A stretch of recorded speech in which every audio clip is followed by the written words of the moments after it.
வணக்கம் நண்பர்களே. இனி வருகின்ற நாட்கள் அனைத்தும் முருகப்பெருமானின் அருளால உங்களுடைய வேண்டுதல் பிரார்த்தனை அனைத்தும் நிறைவேற ஓம் முருகா போற்றி எனும் மந்திரத்தை மனதார நினைத்து கொண்டு 3 முறை கமெண்ட் பண்ணுங்க. நிச்சயம் முருகப்பெருமான் விரைவிலே நிறைவேற்றி தருவாருங்க. வருவதையே முன்கூட்டி சொல்லக்கூடிய முருகப்பெருமானின் அருள் நிறைந்த தலம்னா அது சிவன்மலை கோவிலுங்க.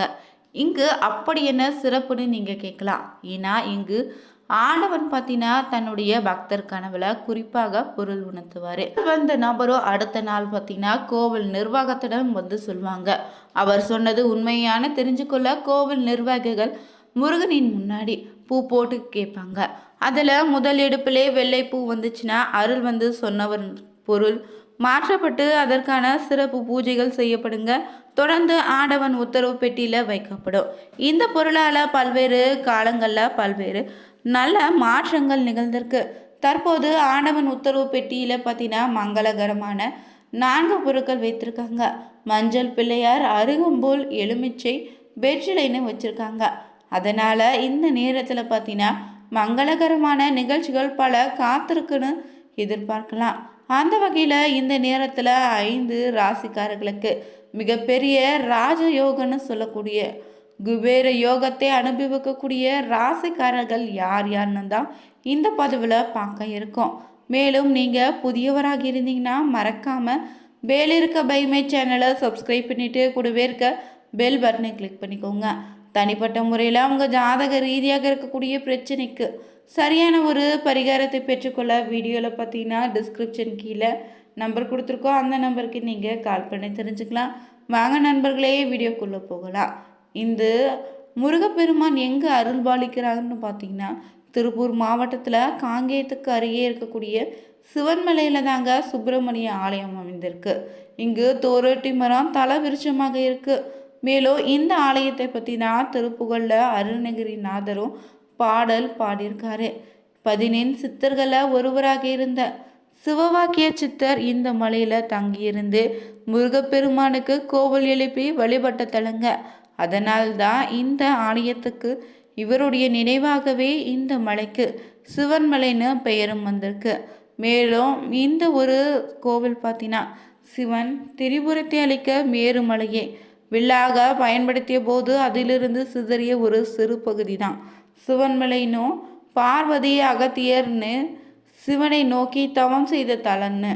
வள்ளிமலைக்கு சென்று வள்ளியை மனமுடிந்த முருகப்பெருமான் வள்ளியோடு இங்கு குடிக்கொண்ட தலமாக இருக்குது. மேலும் இங்கு மூலவர் பார்த்தீங்கன்னா சுப்பிரமணியர் வள்ளியோடு ஒரே கருவறையில் திருமண கோலத்தில் காட்சியளிக்கிறாரு. சிவன்மலை மீதுள்ள கோவிலுக்கு செல்ல 496 படிகள் கொண்ட மலைப்பாதையை அமைத்திருக்காங்க. மேலும் இங்கு முருகப்பெருமானே பக்தர்கள் கனவுல தோன்றி உத்தரவு பெட்டியில் வைத்து பூஜை செய்யப்பட வேண்டிய பொருளை கோருவதும் அந்த பெட்டியில் பொருளை வைத்து பூஜை செய்வதும் இந்த கோவிலில் பல ஆண்டுகளாக கடைபிடிக்கக்கூடிய நியமமாகவே இருக்குங்க. மேலும் இன்னொரு பக்தர் கனவுல வந்து அடுத்த பொருளை சுட்டி காட்டும் வரையுமே பழைய பொருளை இந்த கண்ணாடி பெட்டுக்குள்ள பக்தருடைய பார்வைக்காக வச்சிருப்பாங்க. மற்ற திருத்தலங்கள் போல் இல்லைங்க. இங்கு முதல் வழிபாடு முருகப்பெருமானுக்குத்தான். ஆனால் மற்ற திருத்தலங்களில் முதல் வழிபாடு பிள்ளைக்காருக்கு. இங்கு முருகனுக்கு தான் முதல் வழிபாடு நடத்தப்படுது. மேலும் இங்குள்ள நவகிரகங்கள் அனைத்துக்கும் சூரிய பகவானை பார்த்து நிற்குதுங்க. அணையாத தீபம் ஒன்று எப்போதுமே எரிந்து கொண்டிருக்கு. மேலும் தல விருட்சமாக தோரேட்டி மரம் அமைந்திருக்கு. தற்போது வைத்துள்ள மங்களகரமான பொருட்களால் 4 ராசிக்காரர்களுக்கு நல்ல நேரம் ஆரம்பமாகிடுச்சு. மிகப்பெரிய ராஜயோகம் கிடைச்சிருக்குங்க. குபேர யோகத்தை அனுபவிக்க போறீங்க. மேஷ ராசியின் அதிபதியான செவ்வாயும் பார்த்தீங்கன்னா சூரியன் ஆகியோர் நட்பு கிரகங்கள்னு சொல்லலாம். சூரியன் மேஷ ராசியில் இருக்கும்போது இந்த சுபயோகம் உருவாகும். இதுதான் குபேர லட்சுமி தேவியின் ஒரு அம்சமாகவும் சொல்லுவாங்க. மேலும் வேத ஜோதிடத்தின்படி பார்த்தீங்கன்னா சூரியன் கிரகங்களின் அரசனாக இருக்கிறாரு. சூரியன் பார்த்தீங்கன்னா ஒவ்வொரு 30 நாளுக்களுக்கும் தனது ராசியை மாற்றிக்கொள்வார். தற்போது மீன ராசியில் இருக்கக்கூடிய சூரியன் ஏப்ரல் 14ஆம் அன்று மேஷ ராசியில் பிரவேசிக்கும். சூரியன் மேஷ ராசியில் பிரவேசிக்கும் போது பரப்பாவம் என சொல்லக்கூடிய தமிழ் புத்தாண்டு சித்திரை மாதமும் தொடங்குது. அதே நேரத்தில் சுபமான குபேர யோகமும் உருவாக இருக்கு. இதனால் பார்த்தீங்கன்னா மேஷ ராசியின் அதிபதியான செவ்வாயும் சூரியனும் நட்பு கிரகங்களாக மாற போகிறாங்க. எனவே சூரியன் மேஷ ராசியில் இருக்கும்போது இந்த சுபயோகம் உருவாகுவதால குபேர லட்சுமி தேவியின் ஒரு அம்சம் என்பதால இந்த யோகம் சில ராசிகளுக்கு செல்வத்தையும் மகிழ்ச்சியும் கொண்டு வருங்க. தமிழ் புத்தாண்டில் உருவாகக்கூடிய இந்த குபேர யோகத்தாலையும் சிவபெருமானின் சிவன்மலையின் வைத்துள்ள பொருளால் பார்த்தீங்கன்னா இந்த நேரத்தில் மிகப்பெரிய யோகத்தை அனுபவிக்கக்கூடிய ராசிக்காரர்களில் முதலாவதாக மேஷ ராசி லக்னத்தில் முதல் வீட்டிலே குபேர யோகம் அமையுதுங்க. இதனால் உங்களுக்கு பல வழிகளில் பயனடைவீங்க. மேலும் இந்த நேரம் பார்த்தீங்கன்னா ஏப்ரல் மாதம் முழுவதுமே நீங்கள் மேற்கொள்ளக்கூடிய ஒவ்வொரு முயற்சியிலும் வெற்றி உண்டு. உங்கள் தன்னம்பிக்கையும் தைரியமும் அதிகரிக்கும். எவ்வளவு கடினமான பணிகளை எளிதாக செய்து முடித்து காண்பிப்பீங்க. மீது ஆதாயங்கள் உண்டு. புதிய வருமான வழிகள் உருவாகும். தொழிலதிபர்கள் எதிர்பாராத லாபத்தை ஈட்டுவீங்க. தங்களுடைய தொழிலை விரிவுபடுத்த புதிய ஒப்பந்தங்களும் பெறுவீங்க. அடுத்தபடியாக இரண்டாவதாக சிம்ம ராசியில் 9வது வீடான பாக்கியஸ்தானத்தில் குபேர யோகம் அமையும். இது உங்களுக்கு அதிர்ஷ்ட வீடு என்று சொல்லலாம். இதனால் உங்களுக்கு அதிர்ஷ்டத்தின் முழு ஆதரவு உண்டு. மேற்கொள்ளக்கூடிய அனைத்து செயல்களுக்கும் உங்களுக்கு வெற்றிகரமாக மாறும். குடும்பத்தில் மகிழ்ச்சி அதிகரிக்கும். கணவன் மனைவிக்கு இடையேயான பிரச்சனை இனி தீர்வுக்கு வரும். எதிர்மறை எண்ணங்கள் நீங்கி நேர்மறை எண்ணங்களும் அதிகரிக்குங்க.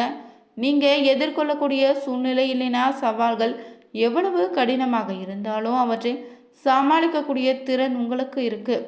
உங்கள் நிதி நிலைமை நல்ல முன்னேற்றம் ஏற்படும். குபேரனின் அருளால் லட்சுமி தேவியின் ஆசீர்வாதத்தாலும் உங்களின் நீண்ட நாள் கனவு நினைவாகிடுங்க. அடுத்ததாக துலாம் ராசி நண்பர்களுக்கு பார்த்தீங்கன்னா 7ஆம் வீட்டில் குபேர யோகம் உருவாக போகுது. இது வீடு கலசரசானம்னு சொல்லலாம். மேலும் உங்கள் திருமணம் மற்றும் கூட்டமைப்பை குறிக்குது. இந்த நேரத்தில் திருமணம் தொடர்பான பிரச்சனைகள் தீர்க்கப்படும். திருமண வாழ்க்கையும் சுமூகமாக மாறும். கூட்டு தொழில் செய்தீங்கன்னா நல்ல லாபத்தை பெறுவீங்க. வேலையில் இருக்கக்கூடிய தடைகள் நீங்கும். பணியிடத்தில் உங்களை துன்புறுத்திய அதிகாரிகள் இடமாற்றம் செய்வாங்க. சமூகத்தில் உங்கள் மரியாதை அதிகரிக்கும். பணவரவும் அதிகரித்து இரட்டிப்பாகும். நிதி நிலைமையும் இரட்டிப்பாக மாறும். வாழ்க்கை செழிப்பாக இருக்கும். நீங்கள் அனுபவித்து வந்த அனைத்து விதமான பிரச்சனைகளும் முடிவுக்கு வரும். அடுத்ததாக 4ஆவதாக பார்த்தீங்கன்னா தனுசு ராசி நண்பர்களுக்கு இந்த நேரத்தில் உங்கள் ராசினா 5ஆம் வீட்டில் குபேர யோகம் உருவாகுது. இது கிழக்கு சுப வீடுன்னு கூட சொல்லலாம். இது உங்கள் பிள்ளைகளிடமிருந்து நல்ல செய்திகளை தேடி வரும். வேலையில் இருக்கக்கூடிய பிரச்சனைகள் குறையும். உங்கள் தொழில் வாழ்க்கையில் உள்ள பார்த்தீங்கன்னா மந்த நிலை நீங்கும். பதவி உயர்வு சம்பள உயர்வை எதிர்பார்க்கலாம். சமூகத்தில் உங்களுக்கான மரியாதை அதிகரிக்கும். குபேரனின் அருளால் பண வரவும் நன்றாக இருக்கு. திருமணத்திற்காக நீங்கள் காத்திருக்கக்கூடிய பிள்ளைகளுக்கு நல்ல உறவு அமையும். வேலை இல்லாமல் தவிக்கும் பட்டதாரிகளுக்கு நல்ல வேலையும் இந்த நேரத்தில் முயற்சித்தா கிடைத்திடுங்க. எனவே இந்த 4 ராசிக்காரர்களும் இந்த நேரத்தில் பார்த்தீங்கன்னா முருகப்பெருமானினுடைய அருள்வாக்கால மிகப்பெரிய நற்பலன் காத்திருக்குங்க. மேலும் இந்த சிவன்மலை முருகப்பெருமான் கோவிலில் சிறப்பான பிரார்த்தனை என்னன்னா திருமண தடை நீக்குவதற்கும் குழந்தை பாக்கியத்திற்காகவும் ஏராளமான பேர் பார்த்தீங்கன்னா வழிபடுறாங்க. இங்கு தொழில் மேன்மை நோய் பாதிப்புன்னு அனைத்து விதமான பிரச்சனைகளுக்கும் தீர்வு தரக்கூடிய தலமாக இருக்குது. வக்ரக சந்நிதியை 9 முறை சுற்றி வழிபட்டு வந்தால் நிச்சயம் உங்களுக்கு எத்தனை பிரச்சனை இருந்தாலும் அதிலிருந்து விடுபட முடியும். மேலும் சனி பகவான் தனி சன்னதியில் எழுந்திருக்காரு. மலை மேலே பார்த்தீங்கன்னா சுரலோக நாயகி சமேத ஜரகேஸ்வரர் காட்சியளிக்கிறாரு. இங்கு காய்ச்சல் வந்தவங்க மிளகு ரசம் வைத்து இங்கு பூஜை செய்து உண்டாலே காய்ச்சல் நீங்குவதாக சொல்வாங்க.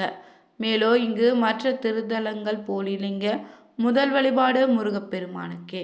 மேலும் தொடர்ந்து உங்கள் வாழ்க்கையில் பிரச்சனையாகவே இருக்கா, குடும்பத்தில் நிம்மதி இல்லை, வீட்டில் இருக்கக்கூடிய குழந்தைகளுக்கு தொடர்ந்து உடல் ஆரோக்கியத்தில் பிரச்சனை இருந்தால் செவ்வாய்க்கிழமை நாளில் பார்த்தீங்கன்னா முருகன் கோவிலுக்கு சென்று முருகப்பெருமானுக்கு முன்னாடி அமர்ந்து மனதார 108 முறை முருகனுடைய மந்திரத்தை சொல்லுங்க. ஓம் முருகா போற்றிய மந்திரத்தை 108 முறை சொல்லிட்டு முருகப்பெருமானுக்கு 6 அகல் விளக்கில் பார்த்தீங்கன்னா நெய் ஊற்றி பஞ்சை திரியிட்டு தீபம் ஏற்றி வழிபட்டு வாங்க. நிச்சயம் 6 வாரங்கள் முடிவதற்குள்ள முருகப்பெருமானினர்களால் உங்கள் வாழ்க்கையில் ஏற்படக்கூடிய சிறு சிறு தடைகள் பிரச்சனைகள் அனைத்து விலகிடும். இந்த பதிவில் பார்த்தீங்கன்னா இந்த சித்திரை மாதத்தில் ராஜயோகத்தை பெறக்கூடிய 4 ராசிக்காரர்கள் யார் யாருன்னு தெரிஞ்சுக்கொண்டோம். நீங்கள் எந்த ராசினர் நட்சத்திரன்னு மறக்காமல் கமெண்ட் பண்ணுங்கள். இது போன்ற சுவாரஸ்யமான பதிவுகளுக்கு மறக்காமல் வேலிருக்க பைமே சேனலை சப்ஸ்கிரைப் பண்ணிவிட்டு கூடவே இருக்க பெல் பட்டனை கிளிக் பண்ணிக்கோங்க. அனைவருக்கும் நன்றி நண்பர்களே.